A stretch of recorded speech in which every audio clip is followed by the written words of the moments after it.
Oke, hello everyone. Welcome to analysis dan update lagi seputar koin kripto.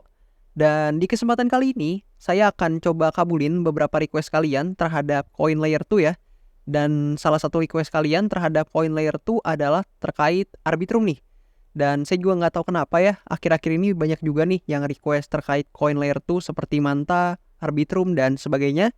So, di sini saya akan coba bahas terkait Arbitrum.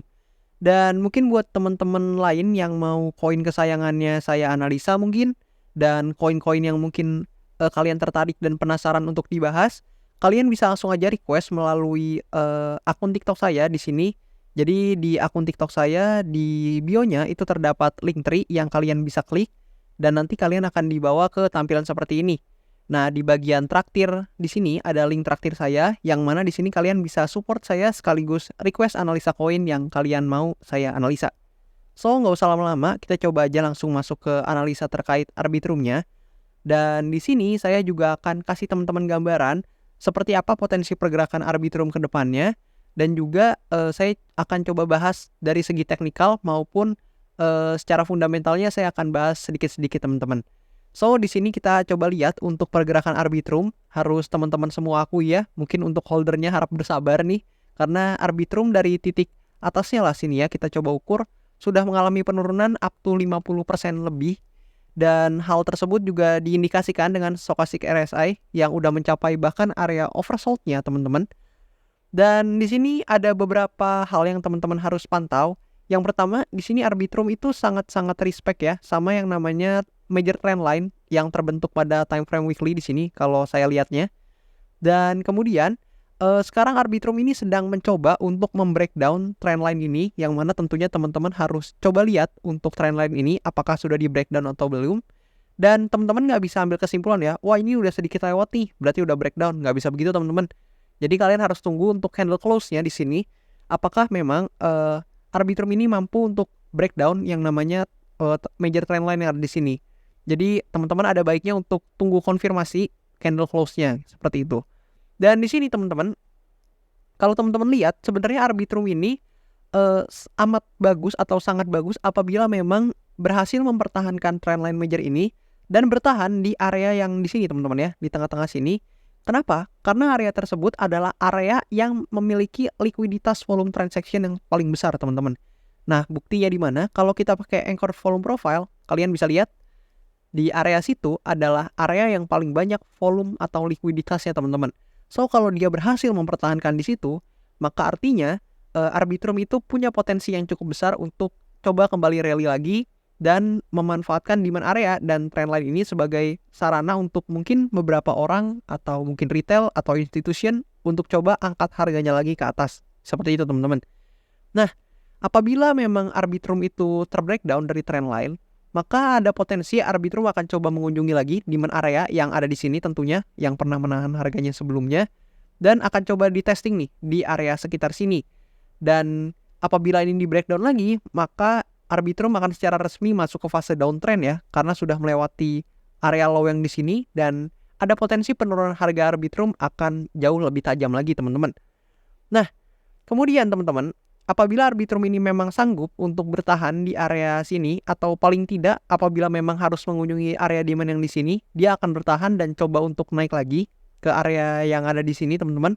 Maka cepat atau lambat Arbitrum ini masih punya potensi untuk kembali mengunjungi supply areanya dulu deh di kisaran 1,7an di sini teman-teman.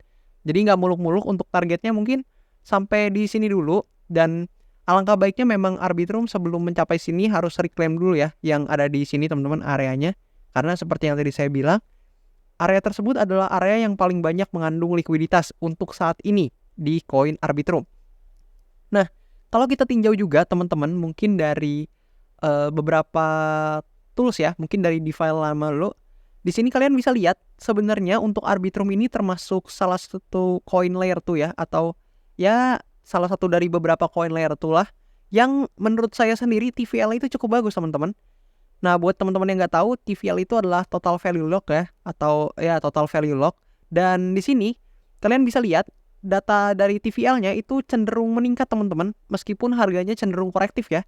Kalian bisa lihat di sini sampai pada bulan April di sini ya, itu masih lumayan meningkat loh dibandingkan bulan-bulan sebelumnya, dan di sini juga bulan Januari, kemudian mungkin peaknya ada di Maret ya di sini, kemudian sedang menurun. Tapi dibandingkan sebelum-sebelumnya di sini, ini masih lumayan bagus teman-teman untuk TVL-nya. So untuk Arbitrum dari segi TVL itu nggak buruk-buruk banget teman-teman, dan bahkan terbilang lumayan oke lah ya. Tapi teman-teman jangan senang dulu, karena kalau kalian coba cek di token terminal, di sini Arbitrum memang menunjukkan jumlah active holder, di sini active usernya juga itu meningkat teman-teman. Tapi sangat-sangat disayangkan bahwa revenue-nya cukup turun drastis teman-teman ya. Kalian bisa lihat di sini untuk revenue-nya dan earnings-nya itu lumayan teman-teman ya, lumayan turun drastis. Dan kalian juga perlu coba lihat bahwasannya Arbitrum ini akan melakukan token unlock nih di tanggal 16 Mei atau mungkin 17 hari dari saya upload video ini. Ini akan ada token unlock yang teman-teman perlu perhatikan nih, terutama bagi holders Arbitrum. Apakah akan ada pergerakan harga yang signifikan akibat token unlock ini? Dan kalian juga harus coba perhatikan nih bagaimana position kalian saat ini gitu. Kalau misalkan kalian memang melakukan transaksi di Arbitrum. Nah, buat teman-teman, ini tentunya bukan sama sekali sarana jual beli atau saran saya untuk kalian harus jual, harus beli. Nggak, bukan begitu teman-teman. Tapi di sini saya mau kasih perspektif kepada kalian. So kalau memang kalian percaya pada Arbitrum dalam jangka waktu mungkin short term ataupun long term, yang penting kalian percaya terkait Arbitrum ini bahwasannya termasuk salah satu layer 2 yang potensial dan memang use case-nya digunakan dan mungkin akan kebanjiran likuiditas lah nanti, apalagi mendekati bull run. Itu sebenarnya kalau kalian lihat di time frame kecilnya, atau mungkin kita ke time frame 4 jam atau 1 day deh biar lebih mudah.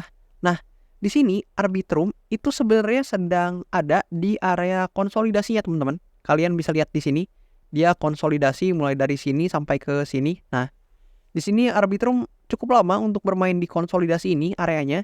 So, teman-teman bisa memastikan atau bisa menandai ini sebagai area konsolidasi, yang mana tentunya ini adalah peluang untuk teman-teman buat yang percaya dan memang sudah analisa dan tentunya sudah tahu kapan harus masuk atau entry dan kapan harus keluar atau exit. Ini tuh sebenarnya area yang lumayan bisa teman-teman perhatikan sebagai area akumulasinya. Sekali lagi, teman-teman harus do your own research, bukan ajakan juga buat kalian membeli. Tapi teman-teman di sini kalian kalau buat memang yang percaya, itu kalian bisa coba pertimbangkan sebagai area akumulasi teman-teman. So kalau memang teman-teman juga agak ragu ya karena selling pressure-nya cukup tinggi, maka saran saya teman-teman bisa dollar cost averaging aja. Misalkan ketika di sini kalian masuk dulu nih 10 atau 15%. Kemudian kalau memang dia turun lagi ke demand area-nya, teman-teman bisa masuk 20 sampai 25% untuk dana yang teman-teman siapkan buat Arbitrum dan seterusnya. Intinya kalau bisa teman-teman itu bagi atau di split untuk area entry-nya. Sehingga kalau misalkan memang turun, teman-teman bisa beli lagi.